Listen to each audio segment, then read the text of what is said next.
ಆದರೆ ಅದು ನಮ್ಮ ಪಿತ್ರಾರ್ಜಿತ ಆಸ್ತಿ. ಈ ರೀತಿಯ ಸಮಜಾಯಿಷಿಗಳನ್ನ ಕೊಡ್ತಾ ಇದ್ದಾರೆ. ಇದಕ್ಕೇನು ಹೇಳಲಿಕ್ಕೆ ಸರ್, ಸದನದಲ್ಲಿ ಈ ವಿಚಾರ ಪ್ರಸ್ತಾಪ ಮಾಡ್ತಿದ್ದಾರೆ. ನೋಡಿ, ಸಂಪೂರ್ಣ ದಾಖಲೆಗಳನ್ನ ಪರಿಶೀಲಿಸಲಾಗಿದೆ. ನಮಗೆ ದೊರೆತಿರ್ತಕ್ಕಂಥದ್ದು 1964-65ರಿಂದಲೂ ಕೂಡ ಈ ನಾನು ಹೇಳಿರ್ತಕ್ಕಂಥ ಈ ಎರಡೂ ಸರ್ವೆ ನಂಬರ್ 47 ಮತ್ತೆ 46 ಎರಡೂ ಸರ್ವೆ ನಂಬರ್ಗಳು, ಒಂದು ಸ್ಮಶಾನ, ಖರಾಬು ಸ್ಮಶಾನ 1 ಎಕರೆ, 20 ಎಕರೆ 16 ಗುಂಟೆ, ಇದು ಸಂಪೂರ್ಣ ಕೆರೆ. ಕೆರೆ ಬಹಳ ದೊಡ್ಡದಾಗಿರ್ತದೆ. ಶಿಲ್ಟ್ ಮುಚ್ಕೊಳ್ತಾ ಅದು ಎತ್ತರಕ್ಕೆ ಬರ್ತದೆ. ಅಂತ ಜಾಗವನ್ನ ಇವರು ದಾಖಲೆಗಳನ್ನು ಬದಲಿಸಿ ಮಾಡಿರ್ತಕ್ಕಂಥ. ಒಂದು ಸಮಯ ನಾನು ಸಣ್ಣವನಿದ್ದೆ, ನನಗೆ ಇದರದ್ದು ಗೊತ್ತಿಲ್ಲ ಅಂತ ಹೇಳೋದಾದ್ರೆ 2001-2ರಲ್ಲಿ ಇದು ದಾಖಲೆಗಳಿಗೆ ಬಂದಿರೋದು. ಅಲ್ಲಿವರೆಗೆ ಯಾವ ದಾಖಲೆಗೂ ಬಂದಿಲ್ಲ. ಅಲ್ಲಿ ಬರೆದಿದ್ದಾರೆ ಕೆರೆ ಅಂತ ಇರೋದನ್ನ ಹೊಡೆದಾಕಿ ಬ್ರಾಕೆಟ್ನಲ್ಲಿ ಖರಾಬ್ ಅಂತ ಬರೆದಿದ್ದಾರೆ. ಇದು ನಾನೇನೋ ನಿಮ್ಮ ಮೇಲೆ ಅಪಾದನೆ, ನಿಮ್ಮ ತೆಜೋವದೆ ಅಲ್ಲ. ಇದು ದಾಖಲೆಯ ಪ್ರಕಾರ ನಾನು ಮಾತಾಡ್ತಾ ಇದ್ದೀನಿ. ನನಗೆ ಬೇಕಾಗಿರ್ತಕ್ಕಂಥದ್ದು ಇದು ಇನ್ವೆಸ್ಟಿಗೇಷನ್ ಆಗಬೇಕು. ನಾನು ಸದನದಲ್ಲೂ ಕೂಡ ಇದನ್ನ ಪ್ರಶ್ನೆ ಮಾಡ್ತೇವೆ. ನನಗೆ ಒಂದು ವಿಷಯ, ಈಗ ನನ್ನ ಪಿತ್ರಾರ್ಜಿತ ಅಂತಂದ್ರೆ ಪಿತ್ರಾರ್ಜಿತ 2001-2ರಲ್ಲಿ ದಾಖಲೆಯಲ್ಲಿಂದ ಬಂತು. ಹಿಂದೆ ಯಾಕೆ ಆ ದಾಖಲೆ ಇರಲಿಲ್ಲ? ಮತ್ತೆ ಮೂಲ ದಾಖಲೆಗಳ ಪ್ರಕಾರ ಎಲ್ಲೂ ಕೂಡ ಇವರ ಹೆಸರುಗಳೇ ಇಲ್ಲ. ಹಂಗಿದ್ದ ಮೇಲೆ ಇದು ಫೇಕ್ ಅಂತ ಹೇಗಾಗತ್ತೆ? ಅದು ಎನ್ಕ್ವೈರಿ ಮಾಡಿಸಿ ಉತ್ತರ ಕೊಡ್ರಿ. ಈಗ ನಾನು ಲೋಕಾಯುಕ್ತಕ್ಕೂ ಕೊಡ್ತೀನಿ ಅಲ್ಲ, ನಾವು ಅಲ್ಲಿ ಯಾಕೆ ಕೊಡ್ಬೇಕು? ಸರ್ಕಾರಕ್ಕೆ ನಾವು ಡಿಮ್ಯಾಂಡ್ ಮಾಡಿದ ಮೇಲೆ ಸರ್ಕಾರ ನೇಮಕ ಮಾಡಬೇಕು. ಒಂದು ಸಿಟ್ಟಿಂಗ್ ಜಡ್ಜ್ ಅನ್ನು ಇಟ್ಟು ಮಾಡಲಿ. ನಿಮ್ಗೆ SIT ಅದು ಇದು ಬೇಡ. ಯಾಕಂತಂದ್ರೆ ಅವುಗಳ ಮೇಲೆ ಏನು ಜನರಿಗೆ ನಂಬಿಕೆ ಇಲ್ಲ. ಈಗ ನಮಗೆ ಸಿಟ್ಟಿಂಗ್ ಜಡ್ಜ್ ಒಬ್ಬರನ್ನ, ನೀವ್ಯಾರೋ ಜಡ್ಜ್ ಅಂತೇಳಿ ರಿಟೈರ್ ಆಗಿರೋರು, ನೀವು ಈಗಾಗಲೇ ನಿಮ್ಮ ಇದರಲ್ಲಿ ಪ್ಯಾನಲ್ ಆಫ್ ಇದನ್ನು ಮಾಡ್ಕೊಂಡಿದ್ದೀರಲ್ಲ, ಈ ಪ್ಯಾನಲ್ಗಿನಲ್ಲಿ ಬೇಡ. ಒಬ್ಬ ಸಿಟ್ಟಿಂಗ್ ಜಡ್ಜ್ ಇಂದ ಬಿಡ್ರಿ, ಅವರು ಮಾಡಿ ಜನರಿಗೆ ಇದು ಉತ್ತರ ಕೊಡಿ. ಪರಾಜಿತ ಅಭ್ಯರ್ಥಿಯ ಪರವಾಗಿ ಸುಳ್ಳು ದಾಖಲೆ ಇಟ್ಟುಕೊಂಡು ತೇಜಾವಧಿಯ ಪ್ರಯತ್ನ ಹೇಳಿದ್ದಾರೆ. ಅದು ಪರಾಜಿತ ಅಭ್ಯರ್ಥಿ ಪರವಾಗಿ ಮಾಡ್ತಾರೆ. ನಾನೊಂದು ಮಾತಾಡ್ತೀನಿ, ಪರಾಜಿತ ವಿಜಯಿಯಾಗಿರೋರು, ಸಚಿವರು ಅಥವಾ ದೊಡ್ಡ ಮನುಷ್ಯ, ಈ ಕಥೆಗಳೆಲ್ಲ ಬೇಡ. ನನಗೆ ಬೇಕಾಗಿರ್ತಕ್ಕಂಥದ್ದು ದಾಖಲೆ ಮಾತಾಡಬೇಕು. ಅಭ್ಯರ್ಥಿಗಳು ಚುನಾವಣೆಗೆ ನಿಂತವರಲ್ಲ. ನನಗೆ ದಾಖಲೆ ಇದೆಯಲ್ಲ, ಆ ದಾಖಲೆ ಸುಳ್ಳು ಅಂತ ಹೇಳಕ್ ನಿಮ್ಮ ಹತ್ರ ಏನಿದೆ? ದಾಖಲೆಯನ್ನು ಸುಳ್ಳು ಮಾಡಬೇಕು ನೀವು.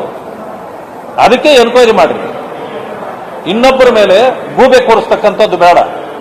ವಿರೋಧ ಪಕ್ಷದಲ್ಲಿ ನಾವು ಇರೋದೇನಕ್ಕೆ? ನ್ಯೂನ್ಯತೆಗಳನ್ನು ಎತ್ತಿ ನಿಮಗೆ ತೋರಿಸಲಿಕ್ಕೆ. ಅದಾದ ನಂತರ ಅದಕ್ಕೆ ಉತ್ತರ ಕೊಡಬೇಕಾದವರು ನೀವೇ ಹೊರತು, ನಾನು ಬಹಳ ನೀಟಾಗಿದ್ದೆ, ನಾನು ಆಗಿದ್ದೆ, ಈಗಿದ್ದೆ, ನನ್ನ ಮೇಲೆ ಯಾರು ಗೂಬೆ ಕೂರ್ಸಕ್ಕೆ ಹೀಗೆ ಇವೆಲ್ಲ ಬದಿಗಿಡ್ಬೇಕು. ಇದಲ್ಲ ಉತ್ತರ.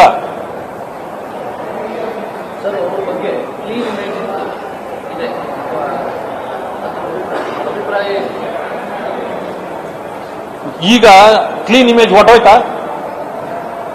ಆಪಾದನೆಗಳು ನನ್ನ ಮೇಲೂ ಬರ್ತವೆ, ನಿಮ್ಮ ಮೇಲೂ ಬರ್ತವೆ, ಎಲ್ಲರ ಮೇಲೂ ಬರ್ತವೆ. ಅದರಿಂದ ನೀವು ನಾನು ಕ್ಲೀನ್ ಅನ್ನೋದನ್ನ ಆಮೇಲೆ ಪ್ರೂವ್ ಮಾಡ್ಬೇಕು. ಅದರಲ್ಲೂ ಕ್ಲೀನ್ ಬರೀ ಹೇಳ್ಕೊಂಡ್ರೆ ಕ್ಲೀನ್ ಆಗೋದಿಲ್ಲ. ನಾವು ಸಂದರ್ಭಗಳು ಬಂದಾಗ ವಿಷಯವನ್ನ ತಗೊಂಡು, ಇಲ್ಲ ಇದಕ್ಕೂ ನನಗೆ ಅದಕ್ಕೆ ಸಂಬಂಧ ಇಲ್ಲ ಅಂತೇಳಿ ಬರಬೇಕು. ಈಗ ಮುಖ್ಯಮಂತ್ರಿಗಳು ನಾನು ಬಹಳ ಕ್ಲೀನ್ ಅಂತಿದ್ರು, 14 ಸೈಟ್ ಕೊಟ್ಟಾಗ ವಾಪಸ್ ಕೊಟ್ರಲ್ಲ, ಎಲ್ಲಿ ಕ್ಲೀನ್ ಇತ್ತದು? ಹಾಗೇನೆ ಎಲ್ಲರ ಮೇಲೂ ಈ ರೀತಿ ಆಪಾದನೆಗಳು ಬರ್ತವೆ ಸರ್, ಅಧಿಕಾರದಲ್ಲಿರೋರ ಬಗ್ಗೆ. ಅದಕ್ಕೆ ದಾಖಲೆಗಳು ಇದೆ. ನಾನು ಸುಮ್ಮನೆ ಆಪಾದನೆ ಮಾಡಿಲ್ಲ, ದಾಖಲೆ ಬಿಡುಗಡೆ ಮಾಡಿಲ್ಲ. ಆ ದಾಖಲೆ ಸುಳ್ಳು ಅಂತ ನೀವು ಹೇಳಕ್ಕದು ಏನಿದೆ ನಿಮ್ಮ ಹತ್ರ? ಅಷ್ಟೇ ನನ್ನ ಪ್ರಶ್ನೆ.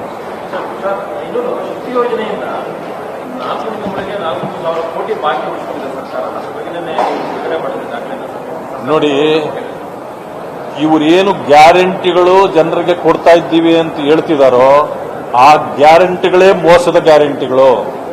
ಜನರಿಗೆ ಗ್ಯಾರಂಟಿಗಳು ತಲುಪುತ್ತಾನೇ ಇಲ್ಲ. ಈಗಾಗಲೇ ಶಕ್ತಿ ಯೋಜನೆಯಲ್ಲೂ ಇವತ್ತು ದೊಡ್ಡ ಭ್ರಷ್ಟಾಚಾರ ಆಗ್ತಾ ಇದೆ. ಗೃಹಲಕ್ಷ್ಮಿಯಲ್ಲೂ ದೊಡ್ಡ ಭ್ರಷ್ಟಾಚಾರ ಆಗ್ತಾ ಇದೆ. ಈಗಾಗಲೇ ಬಸ್ ಪ್ರಯಾಣದಲ್ಲೂ ದೊಡ್ಡ ಭ್ರಷ್ಟಾಚಾರ. ಅಲ್ಲಿ ಆಗೋದೇ ಒಂದು, ಇವರು ತೋರಿಸೋದೇ ಒಂದು. ಒಟ್ಟಿಗೆ ಭ್ರಷ್ಟಾಚಾರ ಮಾಡಿ ಈ ಸರ್ಕಾರ ಬದುಕ್ತಾ ಇದೆ, ಲೂಟಿ ಹೊಡಿತಾ ಇದೆ.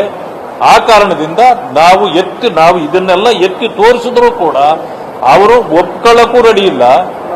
ಮತ್ತೆ ಸಿಕ್ಕಾಕೊಂಡ ಮೇಲೆ ಸಾರಿ ಅಂದ್ರೆ ಹೋಯ್ತಾ. ಈಗ ನಿನ್ನೆ ಇದರಲ್ಲಿ ಗೃಹಲಕ್ಷ್ಮಿ ಯೋಜನೆಯಲ್ಲಿ 5,000 ಕೋಟಿ ತಲುಪಿಲ್ಲ ಜನರಿಗೆ. ನೀವು ಸಾರಿ ಅಂತಂದ್ರೆ 5 ಕೋಟಿ ಅವ್ರಿಗೆ ತಲುಪ್ತಾ? ನಿಮ್ಮ ಸಾರಿಗೆ 5 ಕೋಟಿ ತಲುಪೋದಿಲ್ಲ.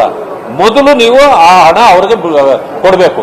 ಮತ್ತೆ ಮಾನ್ಯ ಮುಖ್ಯಮಂತ್ರಿಗಳು ಇದರ ಜವಾಬ್ದಾರಿ ಹೊರಬೇಕು. ಯಾಕಂತಂದ್ರೆ ಅವರೇ ಫೈನಾನ್ಸ್ ಮಿನಿಸ್ಟರ್ ಆದ್ರಿಂದ ಮೊದಲು ಸಾರಿ ಅನ್ನೋದಕ್ಕಿಂತ ಮೊದಲು ಅವರ ರಾಜೀನಾಮೆ ಕೊಡಬೇಕು. ಅವರು ಮುಖ್ಯಮಂತ್ರಿಗಳು ರಾಜೀನಾಮೆ ಕೊಟ್ರೆ ಇವೆಲ್ಲವೂ ಸರಿ ಹೋಗ್ತದೆ.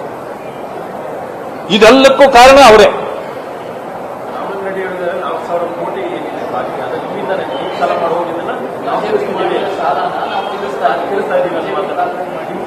ಅಲ್ಲ, ಈಗ ನೀವು ಜನರಿಂದ ಇದು ಬ್ಯಾಲೆನ್ಸ್ ಇದೆ ಎಂದ ಕಾರಣಕ್ಕೆ ನಮ್ಮ ಹೆಸರು ಬಂತ. ಈಗ 2.5 ವರ್ಷ ಆಯ್ತು. ಏನ್ ತಿಂತಾ ಇದ್ರ? ಕಡುಬು ತಿಂತಾ ಇದ್ರ?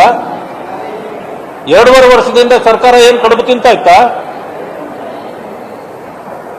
ಎಲ್ಲಾ ಸರ್ಕಾರಗಳು ಆಡಳಿತ ಮಾಡುವಾಗ ಎಲ್ಲ ಅಕೌಂಟ್ಗಳನ್ನು ಚುಕ್ತಾ ಮಾಡಿ ಹೋಗಲ್ಲ. ಆನ್ ಗೋಯಿಂಗ್ ಪ್ರಾಜೆಕ್ಟ್ ಏನಿರ್ತದೆ ಅದರ ಪ್ರಕಾರವೇ ಹೋಗೋದು. ಏನು ಇವರೇನು ಕ್ಲೀನ್ ಚಿಟ್ ತಗೊಂಡು ನಾವೆಲ್ಲಾನು ನಮ್ಮ ಅವಧಿದ್ ಎಲ್ಲಾನು ನಾವು ತೀರಿಸ್ಬಿಟ್ಟಿದ್ದೀವಿ, ಇನ್ನು ಮುಂದೆ ಬರುವ ಸರ್ಕಾರ ಇಲ್ಲಿಂದ ಝೀರೋದಿಂದ ಹೋಗ್ಬೇಕು ಅಂತ ಮಾಡ್ತಾರ? ಎಲ್ಲಾ ಸರ್ಕಾರಗಳು ಮಾಡೋದು ಅದೇನೆ. ನೀವು ನಾಳೆ ಬಿಟ್ಟು ಹೋಗೋದು ಏನು ಅಂತ ಗೊತ್ತು. ನಾನು ಅನ್ಕೊಂಡಿದ್ದೇನೆ, ಇವರು ಮಾಡಿರ್ತಕ್ಕಂಥ ಈ ದರ್ಬಾರ್ ಇದೆಯಲ್ಲ, ಇದರಲ್ಲಿ ಸಂಪೂರ್ಣ ಖಜಾನೆಯನ್ನ ಲೂಟಿ ಮಾಡಿ 3 ಕಾಸು ಉಳಿಸದೆ ಸಾಲ ಮಾಡಿ ಈಗ ಮುಂದೆ ಬರ್ತಕ್ಕಂಥ ಸರ್ಕಾರದ ತಲೆ ಮೇಲೆ ಹಾಕಿ ಹೋಗ್ತಾರೆ. ಅದರಿಂದ ನಾನು ಇವತ್ತಿಂದನೇ ಹೇಳ್ತೀನಿ, ಕಾಂಟ್ರಾಕ್ಟ್ಗಳು ಇನ್ನೇನು ಅನೌನ್ಸ್ ಆಗ್ತಾವೋ ಇವೆಲ್ಲ ಯಾರಾದರೂ ನೀವೇನ ಕಾಂಟ್ರಾಕ್ಟರ್ಗಳು ಈ ಕಾಂಟ್ರಾಕ್ಟ್ ಕೆಲಸಗಳನ್ನೇನಾದ್ರೂ ತಗೊಂಡ್ರೆ ಮುಂದೆ ನೀವು ಇದೇ ಪರಿಸ್ಥಿತಿಯನ್ನ ಅನುಭವಿಸಬೇಕಾಗ್ತದೆ. ಹುಷಾರಾಗಿರಿ ಅಂತ ಈಗ ನಿಮ್ಮ ಮೂಲಕ ಹೇಳಲಿಕ್ಕೆ ಬಯಸ್ತೇನೆ. ಹೆಚ್ಚಿನ ವಿಡಿಯೋಗಳಿಗೆ ಪ್ರತಿಧ್ವನಿ ಯೂಟ್ಯೂಬ್ ಚಾನೆಲ್ ಸಬ್ಸ್ಕ್ರೈಬ್ ಮಾಡಿ, ಬೆಲ್ ಐಕಾನ್ ಕ್ಲಿಕ್ ಮಾಡಿ.